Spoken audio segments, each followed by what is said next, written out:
There was a video that went pretty viral on TikTok the last couple of days of a Uber driver that went to an ice cream establishment in the DC area to pick up an order. The driver that went to pick up the order doesn't know English, and I guess the owner of the establishment took issue with that and began berating and harassing the driver, basically saying that he needs to learn English and that this isn't his country. In America, you need to learn it.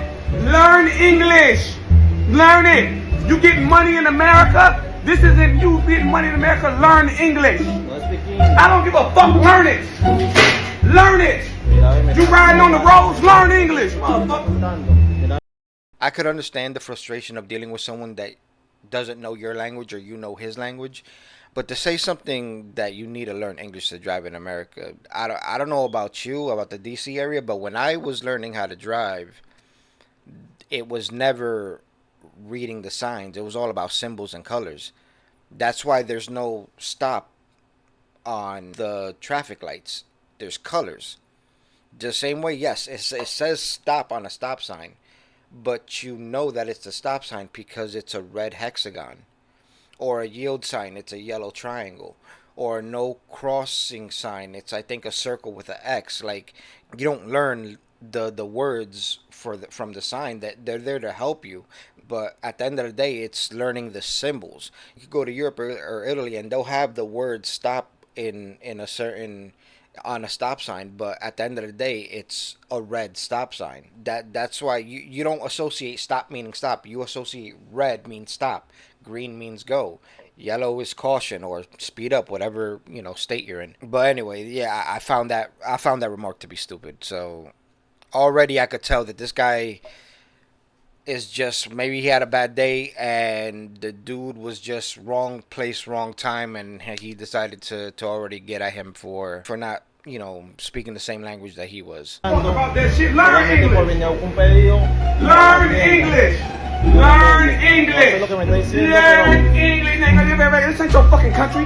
This ain't your fucking country. Learn English. Learn English. This ain't your fucking country. Fuck wrong with you? Fuck wrong with you, boy? You better learn English.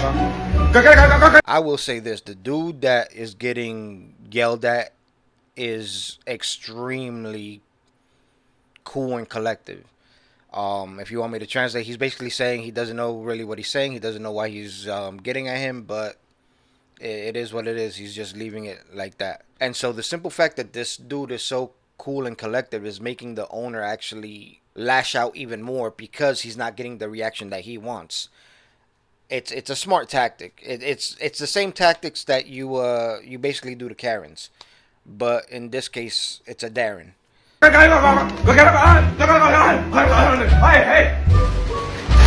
learn English. Insultando, no entiendo ni madre lo que me está diciendo. It's one thing to give your opinion and show your dislike to a certain particular person for whatever reason, but to go out your way, you being a business owner, going out your way and following the person that's not even like, he's helping you make money because he's taking your product and delivering it to your customers. Like, it doesn't matter what language he speaks, he'll give you the phone, this is the order, here you go, and he just goes off his merry way and you don't even have to deal with him. But you decided to not only get at him while he was patiently waiting for the order to be done, to then follow him because he's not giving you the reaction that you were looking for, and continue to harass him. Like, I don't know, I don't have the patience to do that. To me, it's not worth my energy to be that upset at somebody that I'm gonna follow him, unless the dude did something to me, which obviously in the video the guy didn't. So we actually have a part 2 that we're gonna see right now. Pero ahorita después. Cree que es mentira. Policía le mandé, papá. Policía. Injusto que estén tratando los delivery así.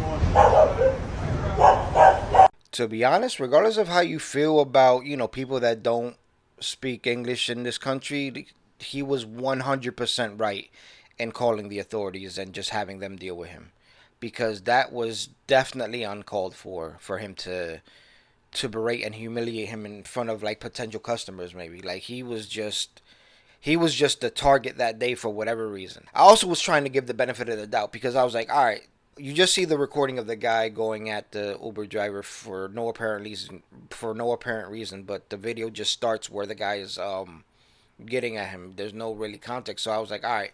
I was thinking maybe the Uber driver maybe did something, trolled him in some sort of way. But as I'm going through his TikTok feeds and all that, he just seems like a regular young kid, trying to make money for his family. Like there's nothing in his social media that makes him seem like he's some sort of delinquent. He posts videos of like him dressing nice or him singing like love songs, typical young boy, pretty boy shit. So I wanted to do some more investigating and look into the story of the situation, and I found something interesting that might give more context to why it possibly happened the way it happened. Alright, so this is from ABC News 7. Canna Coffee in Adams Morgan shut down by city health department after viral TikTok video. Now, when I first read that title, I thought that, holy shit, they canceled him for the outburst that he had. But reading more into it, you kind of get more context into why he was shut down.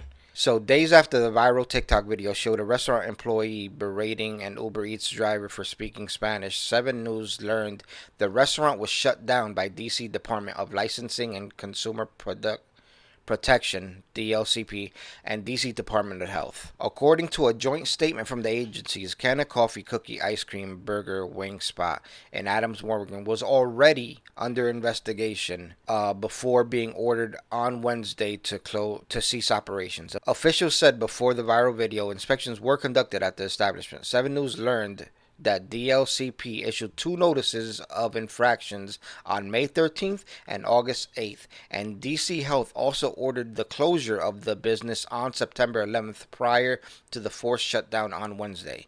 7 News saw outside Wednesday night. In a video that since gathered 18 million views on TikTok, an employee of Canna Coffee was seen yelling at an Uber Eats driver, telling him to learn English as the driver appeared to be picking up an order in the restaurant.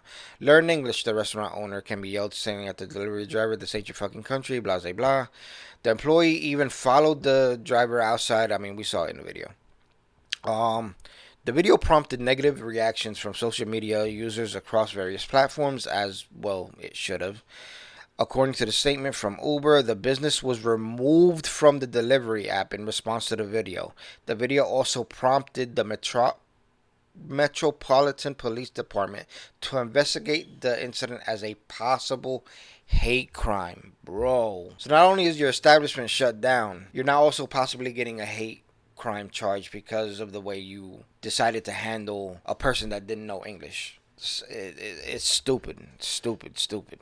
Greg Harris, the employee seen in the video, was interviewed by 7 News back in July as he and others advocated for the shutdown of a Southeast DC liquor store over a string of violence. Being able to go and shop and get things you need without being put in harm's way, Harris said in July. Now DC agencies announcing it's Harris's business that's in violation. News spoke with Gregorio, which is the Uber driver. It was my first time going to pick up an order at that restaurant. I felt terrible, humiliated, upset. I felt awful because I had came to this country simply to work. I didn't come here to hurt anybody. So there you have it. What are my thoughts? To be honest, I don't see the owner or the driver in a bad light. Reading everything and getting the story before this incident, I have a feeling that the owner, feeling the pressure of getting shut down, he lashed out and he just took it out on him.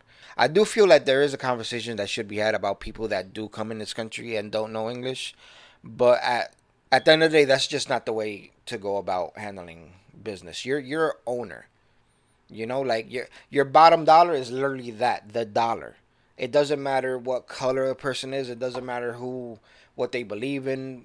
Doesn't matter what orientation what sexual orientation you are. Your bottom dollar is making that bottom dollar. I have my own business. I paint apartments. I don't care what language you speak. Point at the wall, show me the color, and that wall's getting painted that color. That's it. Same thing if I owned a restaurant. All right, show me in the menu what you want, and we're gonna take it from there. I myself am guilty of getting frustrated when I have to translate Spanish for people that's been living in this country damn near all their lives and don't know a lick of English. It does get me frustrated. I also get a little bit frustrated when I have to kind of play charades with the customer to try to get them to understand what I'm saying, or vice versa, when they have to play charades with me and I have to guess what it is that they're speaking. However, there is a way that you can approach this and talk about it. I have spoken to people in the past, and I've had conversations of them, of trying to convince them to learn English, but not on some hate. It's really more of a benefit. When you learn more than one language, many doors open up for you. If you're stuck with one language, you're basically stuck within one community. Once you learn at least certain keywords of a language, your doors and your ability to adapt to certain situation makes it so much easier for you to walk through life. But at the end of the day, I do think the shop owner was wrong. He shouldn't have just lashed out on the Uber driver who was just doing his job. I'm sad that the guy lost his business, but I'm happy that it wasn't lost because of cancel culture. It was because there was health issues within that establishment. Just reading everything, I got a feeling that he was feeling the pressure of the closure and losing his business and losing, his livelihood. That I'm pretty sure that was his livelihood, and he just lashed it out on the dude. And it is what it is. I know a lot of people aren't gonna agree with me on that. I like to take things more of a benefit of the doubt type of approach. I try to get as much information as I could before I make my determination on whatever story I'm reading or listening to. And that's it. That's my thoughts. What do you guys think? Was the owner justified in doing what he did? Is there a conversation to be had about people that do come in this country that don't the popular language within this country? I know for a fact if I go to Puerto Rico, I have to know Spanish. If I go to Japan or any other country, it's better to go there prepared, knowing at least certain keywords that you could use to try to navigate through that country. But yeah, that's pretty much it. If you like the content so far, please hit a like, sub, and I'll see you on the next one, man.